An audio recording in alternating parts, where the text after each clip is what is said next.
Good evening students, जय माता दी। कैसे हैं आप सब?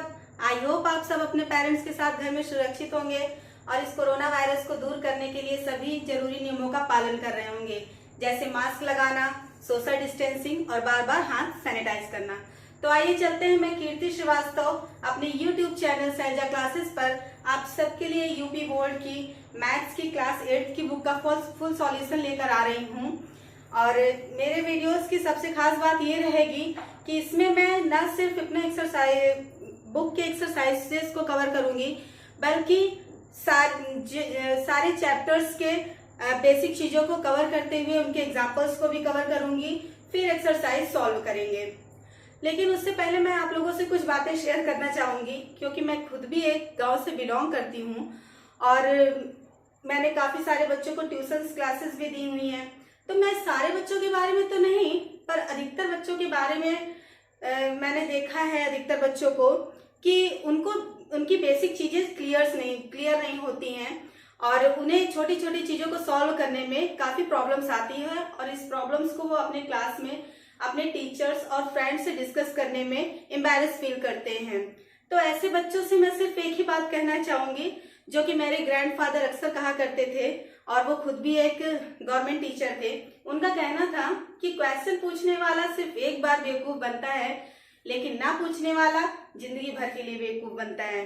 तो हमें जिंदगी भर के लिए बेवकूफ नहीं बनना है, अपने डाउट्स को, अपने प्रॉब्लम्स को रिमूव करते हुए चलना है।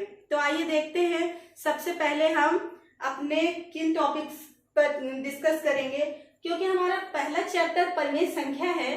तो परिमेय संख्या में पहले हम कुछ बेसिक चीजों को समझते हैं, जो कि हमने और आई थिंक सभी बच्चों ने जो है क्लास 7th में पढ़ी होगी, लेकिन मैं फिर भी उन चीजों को एक बार फिर से रिमाइंड कराना चाहूंगी।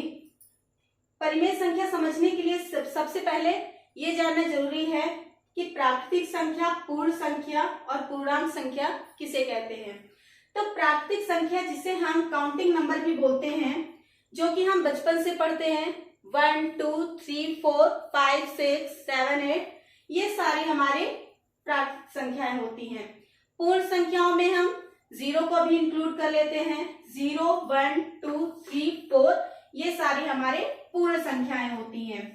पूर्णांक संख्याओं में हम 0 1 2 3 धनात्मक संख्याओं को तो इंक्लूड लेते ही हैं, साथ ही साथ माइनस संख्याओं को भी ले लेते हैं।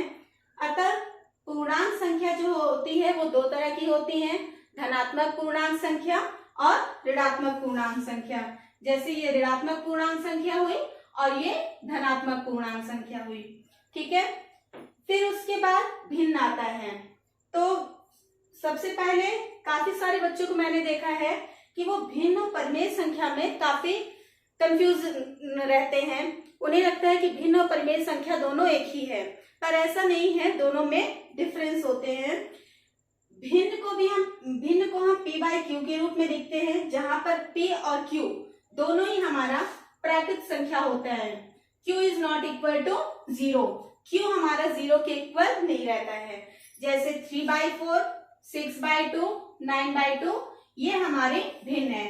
क्योंकि हम यहाँ पर देख रहे हैं, यह हमारा क्या है, पॉजिटिव नंबर है, मतलब धनात्मक संख्या है, धनात्मक प्राकृतिक संख्या है।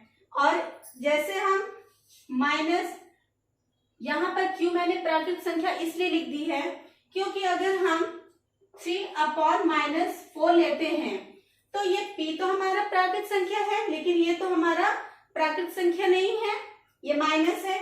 इससे हम जब -1 का अंश और हर दोनों में गुणा करते हैं तो ये हमारा प्लस बन जाएगा, ये आ जाएगा हमारा -3/4। तो चूंकि हमारा भिन्न में p जो है प्राकृतिक संख्या होना चाहिए, मगर यहाँ पर ये हमारा माइनस में हो जाता है, तो इसलिए हम p और q दोनों को प्राकृतिक संख्या ही लेते हैं, ठीक है। अब आती है बात परिमेय संख्या। तो परिमेय संख्या को भी हम p बाई क्यू के रूप में लिखते हैं। यहाँ पर भी हमारा q is not equal to 0 होता है। परिमेय संख्या में हम ऋणात्मक संख्या और धनात्मक संख्या दोनों को लेते हैं, ऋणात्मक पूर्णांक और धनात्मक पूर्णांक दोनों को लेते हैं, और इसमें पूर्ण संख्या मतलब 0 भी रहता है। इसमें P अपॉन Q रहता है, Q is not equal to 0, -4/1, 0/2, -3/4, 3 plus 3/4, 6/2। तो इसमें हमने देखा कि भिन्न में सिर्फ हमारे पॉजिटिव नंबर ही रहते हैं, जबकि परिमेय संख्या और पॉजिटिव नंबर के साथ साथ पूर्ण संख्या मतलब पूर्ण संख्या इसमें नहीं होती है, जबकि परिमेय संख्या में हम पूर्णांक संख्या जिसमें कि हमारा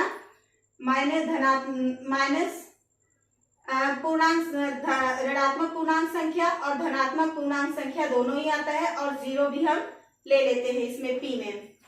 तो एक बार फिर से इन चीजों को रिमाइंड करते हैं। प्राकृत संख्या किसे कहते हैं, जिसे हम काउंटिंग नंबर्स कहते हैं, यह हमारी 1 से स्टार्ट होती हैं। पूर्ण संख्या में 0 इंक्लूड कर लेते हैं, 0 1 2 3 4 5 अनंत तक जाती है, यह हमारी पूर्ण संख्या होती है।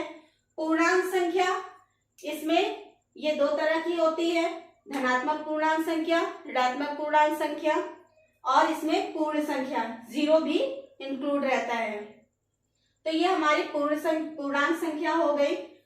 भिन्न और परिमेय संख्या, भिन्न को हम P बाई Q के रूप में लिख सकते हैं, Q is not equal to 0।